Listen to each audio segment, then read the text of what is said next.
Marcus Wellington never expected the woman in the simple gray sweatshirt to touch his $1 million prototype.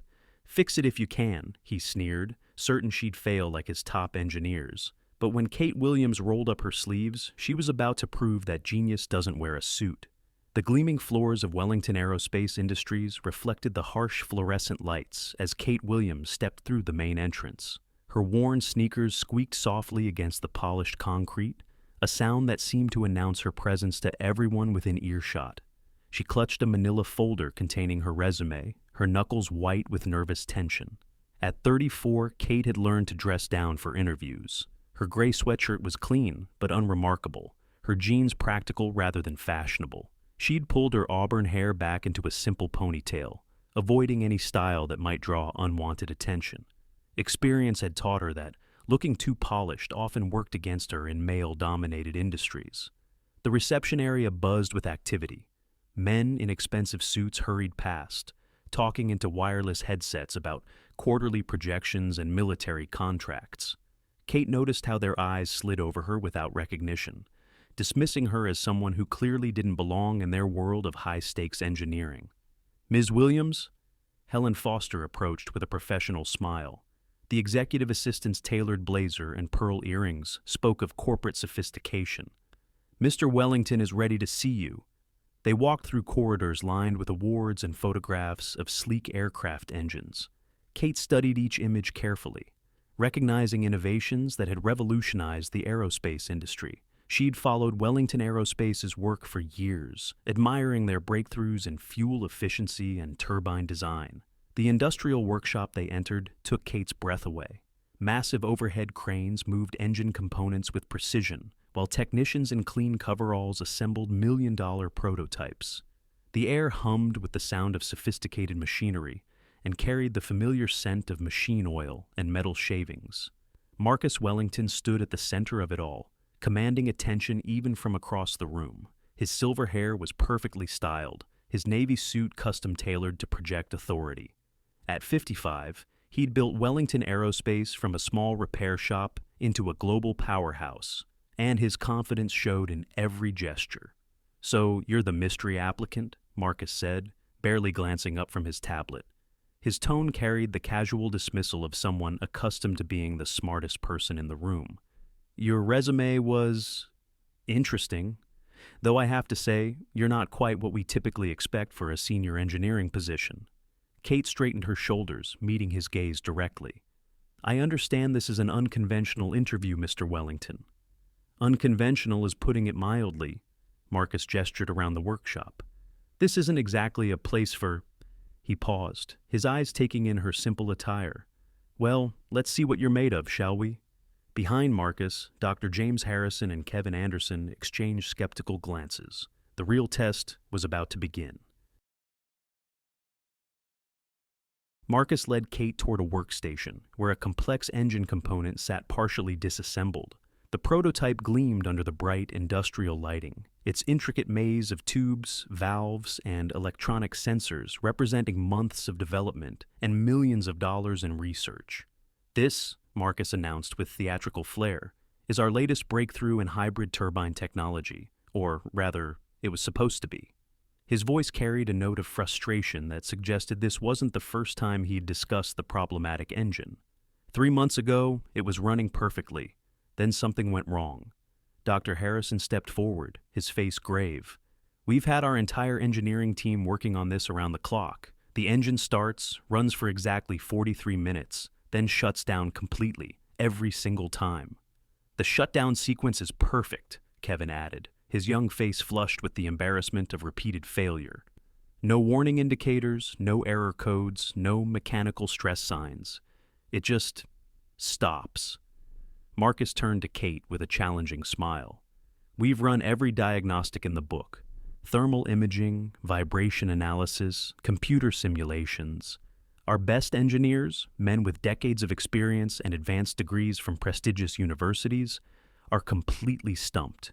Kate approached the engine slowly, her eyes scanning the complex assembly. She could feel the weight of skeptical stares from the gathered technicians. Several had stopped their work to watch what they clearly expected to be an embarrassing spectacle. "The contract deadline is next Friday," Marcus continued, his voice growing sharper. The military is threatening to cancel the entire project if we can't deliver a working prototype. That's a $100 million contract hanging in the balance. He picked up a wrench from the nearby tool cart and held it out to Kate. So, here's my challenge, Ms. Williams. If you can figure out what my team of experts couldn't, the job is yours. Senior engineer, full benefits, starting salary of $150,000. And if I can't? Kate asked quietly, though she was already studying the engine's cooling system with growing interest. Marcus chuckled, the sound echoing off the high ceiling. Then I'll know my instincts about hiring practices are still sound. He glanced at his expensive watch. You've got 2 hours. Think you can handle it?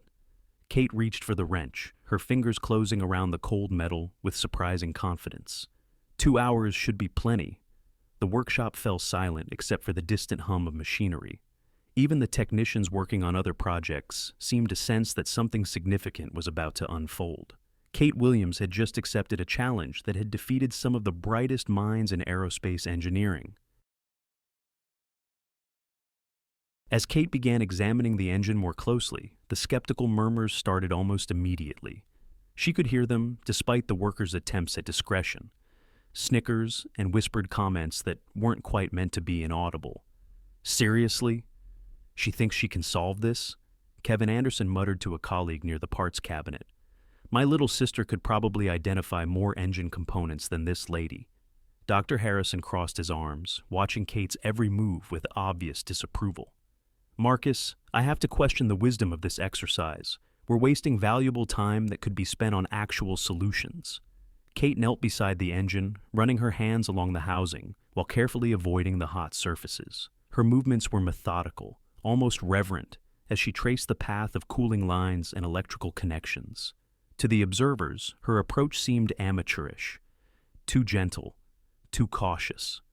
Is she afraid she's going to break it? One technician called out, earning laughter from his coworkers. Lady, it's already broken. Marcus leaned against a nearby workbench, clearly enjoying the show. Take your time, Ms. Williams. No pressure at all. His sarcasm was thick enough to cut with a knife. Though I should mention that Dr. Harrison here has 2 engineering degrees from a prestigious technical institute. Kevin graduated summa cum laude from his university's mechanical engineering program. And Tom Brady over there, Marcus gestured toward the gruff supervisor, has been working on engines since before you were probably even thinking about careers. 30 years of hands-on experience. Kate ignored the commentary, focusing instead on a series of small sensors embedded in the engine's secondary cooling circuit. Something about their placement seemed off, though she couldn't quite put her finger on what was bothering her. Maybe she needs the instruction manual, Kevin suggested with mock helpfulness. I think we have a simplified version somewhere that uses smaller words. The laughter grew louder. Even Helen Foster, who had been maintaining professional neutrality, allowed herself a small smile at the comment. You know what I think? Dr. Harrison said, his voice carrying across the workshop. I think this is what happens when companies prioritize diversity over competence. Good intentions, sure, but engineering isn't about feelings. It's about results. Kate's jaw tightened, but she kept her focus on the engine.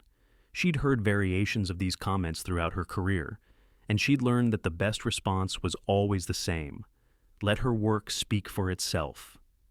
43 minutes, she said quietly, more to herself than to anyone else. Always exactly 43 minutes. Marcus checked his watch again. 1 hour and 58 minutes remaining, Ms. Williams.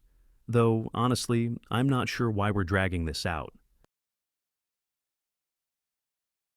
Kate continued her methodical examination, seemingly oblivious to the increasingly harsh commentary swirling around her. She had developed an almost meditative focus, her fingers tracing wire paths and testing connection points with the confidence of someone who truly understood what she was looking for. Has anyone checked the thermal expansion rates? She asked quietly, not looking up from her work. Dr. Harrison scoffed. Of course we have. That was literally the first thing we investigated. We're not amateurs, Ms. Williams.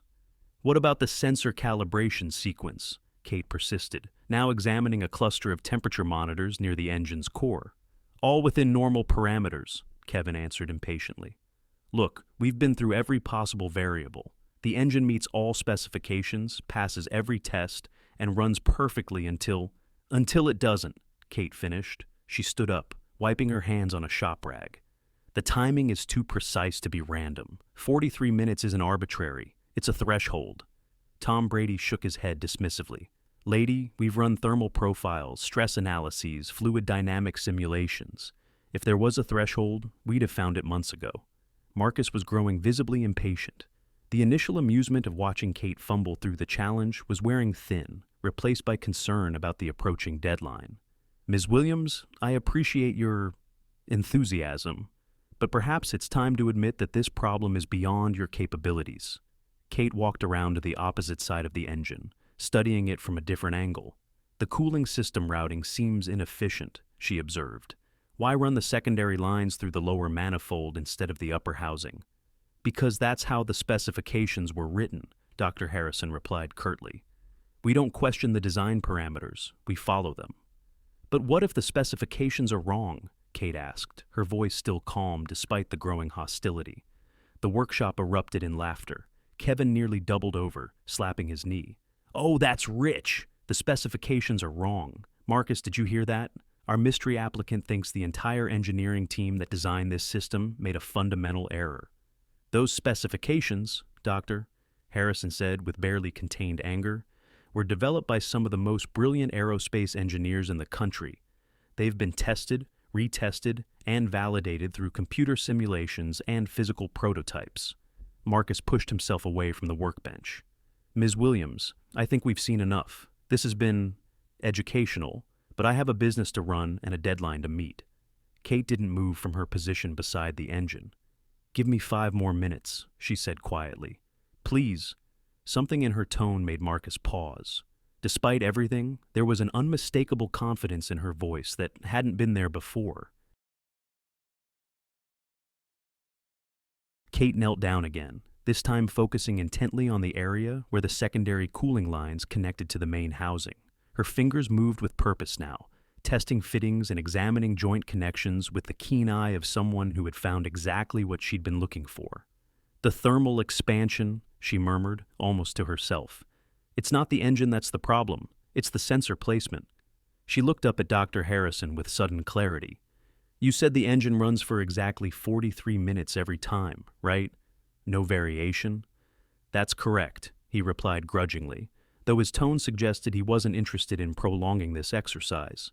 And the ambient temperature in this workshop, what do you keep it at? Tom Brady answered automatically. 72 degrees, standard for precision work. Kate nodded, pieces of the puzzle clicking into place in her mind. The sensors are measuring temperature differential, but they're not accounting for the gradual heat buildup in the surrounding housing material. After 43 minutes, the metal expansion reaches a critical point where it creates a false reading. Kevin rolled his eyes. That's ridiculous. The sensors are calibrated for thermal expansion. We're not rookies here. They're calibrated for the expansion of the components they're directly monitoring, Kate continued, her voice growing stronger with conviction. But not for the expansion of the mounting brackets that hold them in place. She pointed to a series of small metal brackets that secured the temperature sensors to the engine housing. These brackets are made of a different alloy than the housing itself. They expand at a different rate. After 43 minutes of operation, the differential expansion creates enough stress to pull the sensors slightly out of alignment. Marcus stepped closer, his skepticism warring with genuine curiosity. Even if that were true, we're talking about tiny movements, fractions of millimeters. Fractions of millimeters are enough, Kate replied. The computer interprets the skewed readings as a critical system failure and initiates an automatic shutdown to prevent damage. The engine isn't broken. It's being overprotective. Dr. Harrison shook his head. That's impossible. We would have caught something that basic during initial testing. Would you? Kate challenged gently. Your initial tests were probably run in shorter intervals, before the thermal expansion reached critical levels. By the time you started running longer tests, you'd already committed to the current sensor configuration. The workshop had grown quiet again, but this time the silence felt different. Several technicians had stopped their own work to listen more carefully to Kate's explanation. Marcus found himself actually considering her theory. It was elegant in its simplicity, the kind of oversight that could easily be missed by engineers focused on more complex potential failures.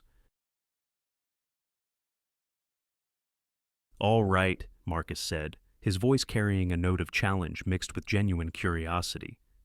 "Let's say you're right about the thermal expansion theory. How do you propose to fix it?"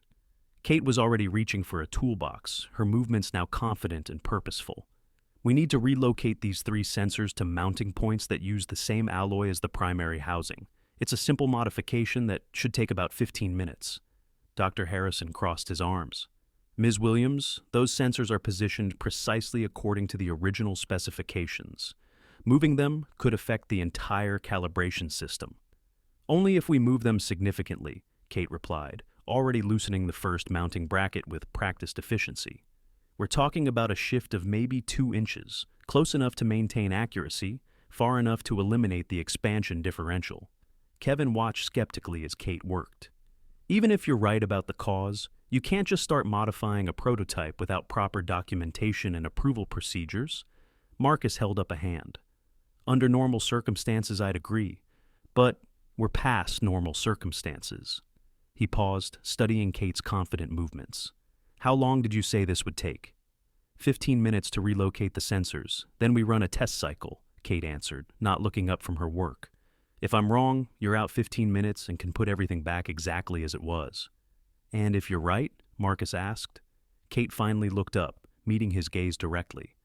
"Then your engine will run continuously without the 43-minute shutdown." The workshop was completely silent now, except for the soft sounds of Kate's tools and the distant hum of ventilation systems.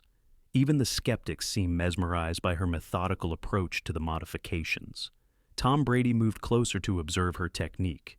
Despite his earlier dismissal, he had to admit that Kate handled the tools with the skill of someone who'd spent considerable time working with precision machinery.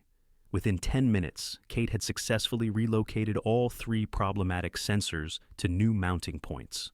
She double-checked each connection, tested the security of the brackets, and verified that the sensor readings matched the expected baseline values. "There," she said, stepping back from the engine. "The sensors are now mounted on brackets made from the same alloy as the housing.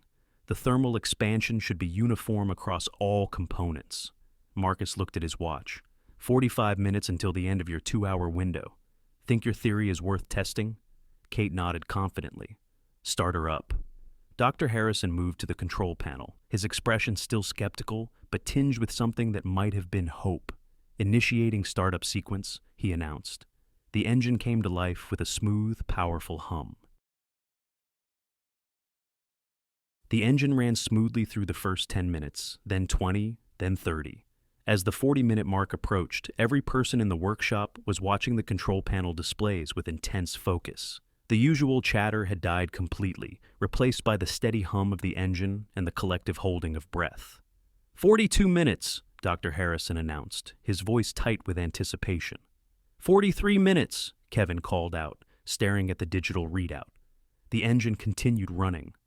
45 minutes, Tom Brady said, disbelief creeping into his voice.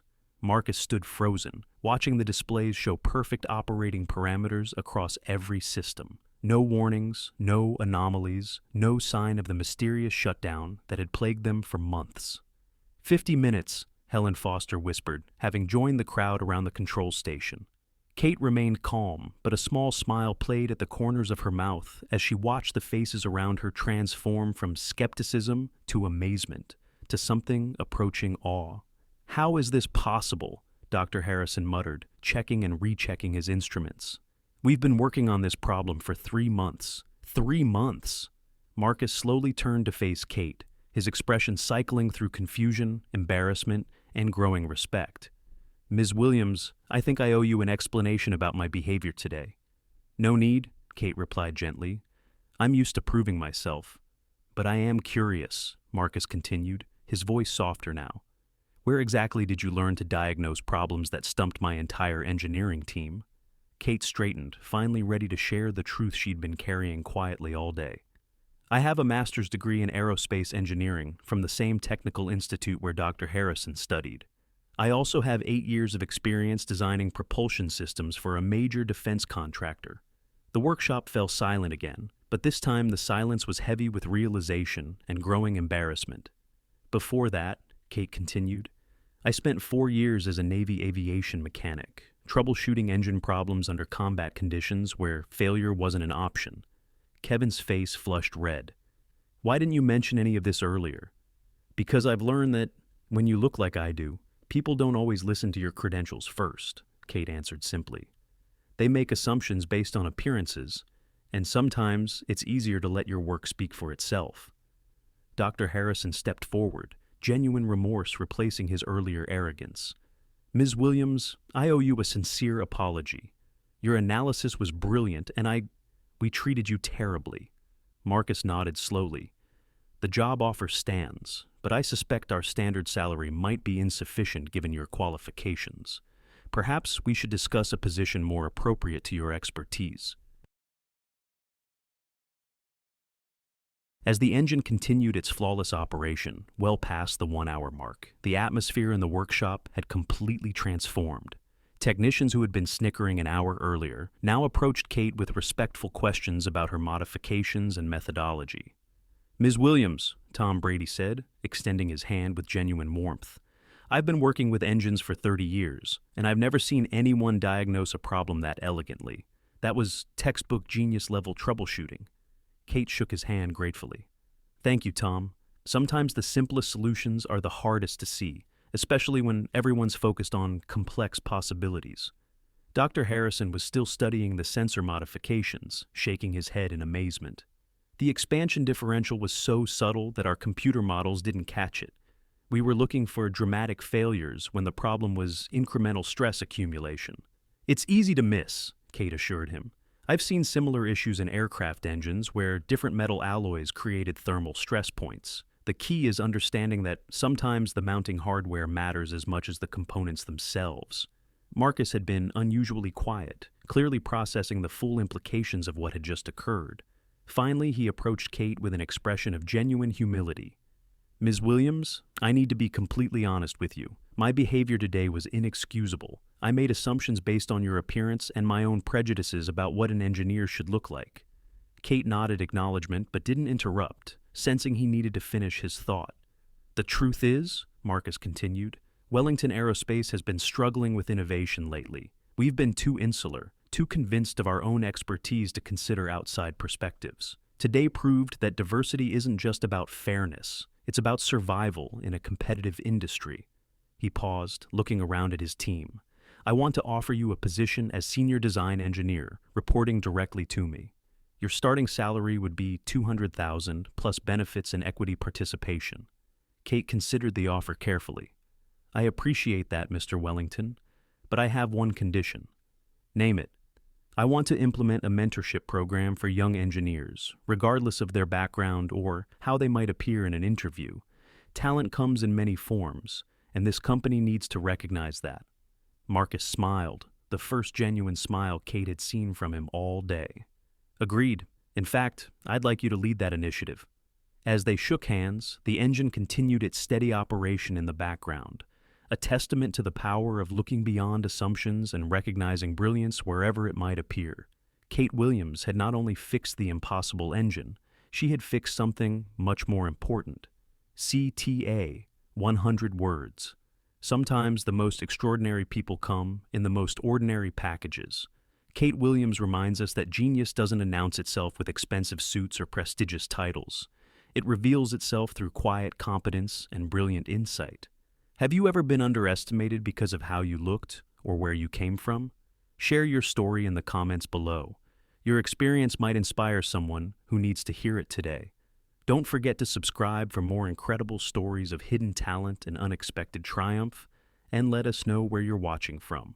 Remember, never judge a book by its cover, because the next person you underestimate might just change everything.